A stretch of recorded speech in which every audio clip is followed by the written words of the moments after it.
বিসমিল্লাহির রহমানির রহিম। আসসালামু আলাইকুম। আমি শাহিন দুবাই থেকে বলছি। তাসনিয়া ব্লগের থেকে আপনাদেরকে আবারও স্বাগতম জানাচ্ছি। আমার প্রিয় আফু ভাইয়েরা সবার কী অবস্থা, সবাই কেমন আছেন? আশা করি যে যেখানে আছেন আলহামদুলিল্লাহ অনেক বেশি ভালো আছেন। আমিও আলহামদুলিল্লাহ বেশ ভালো আছি। নতুন একটা ভিডিও নিয়ে হাজির হয়ে গেলাম আপনাদের মাঝে। আশা রাখতেছি আজকের ভিডিওটা আপনাদের কাছে অনেক ভালো লাগবে। অফ ক্যামেরায় সকালের নাস্তাটা করে নিলাম। গতকালকে কিছু রুটি বানিয়ে নিছি, তো সেটার ভিডিও কিন্তু ভাবি নিছে, আমি নিই নাই। ভাবির যেহেতু চ্যানেল আছে, ভাবিরও কিন্তু ভিডিও প্রয়োজন। তো আজকে রান্না করব কাঁকরোল, ইচা শুটকি দিয়ে রান্না করব।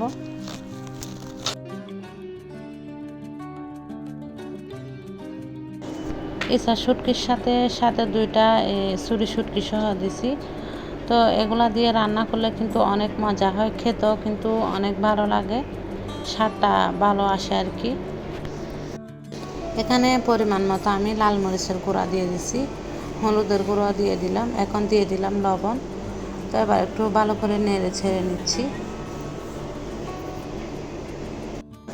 চুলার মধ্যে মরিচ মশলাটা ভালো করে কষুক, সেই পাকে আমি এদিকে কাঁকরোলগুলা একটু পানি দিয়ে পরিষ্কার করে ধুয়ে নিচ্ছি।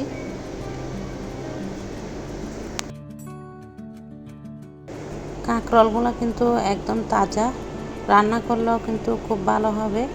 যে কোনো সবজি বলেন, মাছ মাংস বলেন, একটু তাজা হলে রান্না করলে খুব ভালো হয়, খেতেও কিন্তু খুব ভালো লাগে। আর বাসি জিনিসটা তেমন একটা রান্না করলে ভালো হয় না।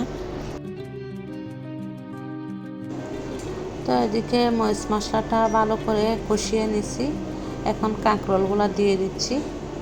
এখন একটু নেড়ে ছেড়ে নিব।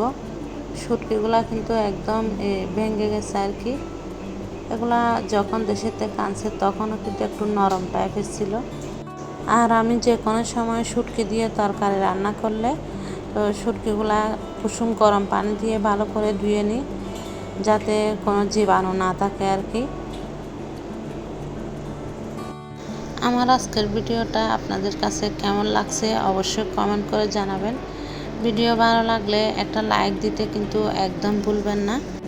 আর আপনি যদি আমার চ্যানেলে নতুন হয়ে থাকেন, চ্যানেলটি সাবস্ক্রাইব করে পাশে থাকবেন বন্ধু হয়ে। দোনোটা কাজ আপনি যদি অলরেডি করে থাকেন, আপনাকে অসংখ্য ধন্যবাদ। তো কাঁকরোলের তরকারিটা ভালো করে কষিয়ে নিয়ে ঝোলটা দিয়ে দিলাম। ছোলার আর পাশে বড়িগুলা বসায় দিছি। তো এগুলো একটু সিদ্ধ করে নিচ্ছি হলুদ দিয়ে আর লেবু দিয়ে।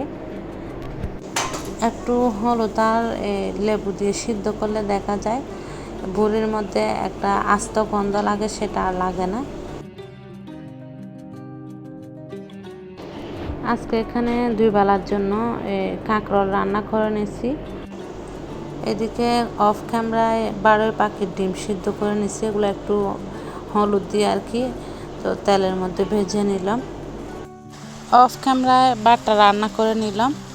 তো এটা হচ্ছে বিকালবেলার ভিডিও, বিকাল 5টা থেকে আবার ভিডিওটা স্টার্ট করছি। তো দুপুরে কিন্তু আর ভিডিও করা হয় নাই।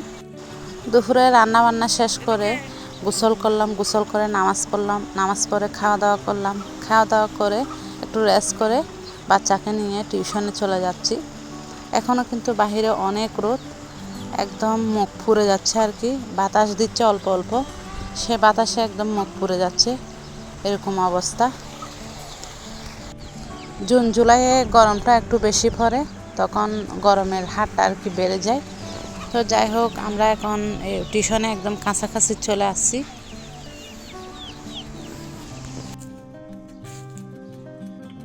তো ছেলেকে আসমার কাছে বসায়ে এখানে কুয়ায় চলে আসলাম। তো এখানে দেখেন কি সুন্দর করে পানি পড়তেছে কুয়ার মধ্যে, অনেক ভালো লাগে দেখতে। আর এখানে কিন্তু মাছও আছে, মাছগুলো মাশাআল্লাহ অনেকটা বড় হয়েছে।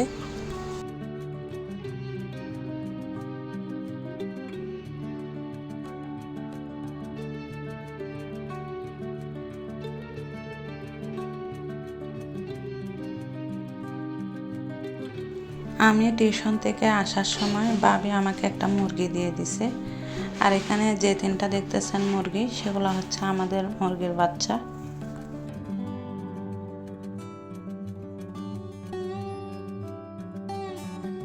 মাগরিবের নামাজটা পড়ে তো একটু কফি খাচ্ছি। কফি খাইছি অনেক দিন হচ্ছে, তো আজকে একটু রেডি করে নিলাম আর কি। এগুলো রেডি করতেও কিন্তু অনেকটা সময় লাগে, তো যাই হোক আজকে করে নিচ্ছি। এখানে কিন্তু কফির এই ব্যাটারটা আর কি রেডি করে নিয়েছি। এদিকে দুধটাও গরম করে নিয়েছি, এখন মিক্সার করে নিচ্ছি। আজকের মতো এখানে বিদায় নিচ্ছি। আপনারা সবাই ভালো থাকবেন, সুস্থ থাকবেন। সবার জন্য অনেক অনেক দোয়ার ভালোবাসা রইল। আমাদের সবার জন্য দোয়া করবেন। কোনো কিছু যদি ভুল ত্রুটি হয় ক্ষমা সুন্দর দৃষ্টিতে দেখবেন। আল্লাহ হাফেজ, আসসালামু আলাইকুম।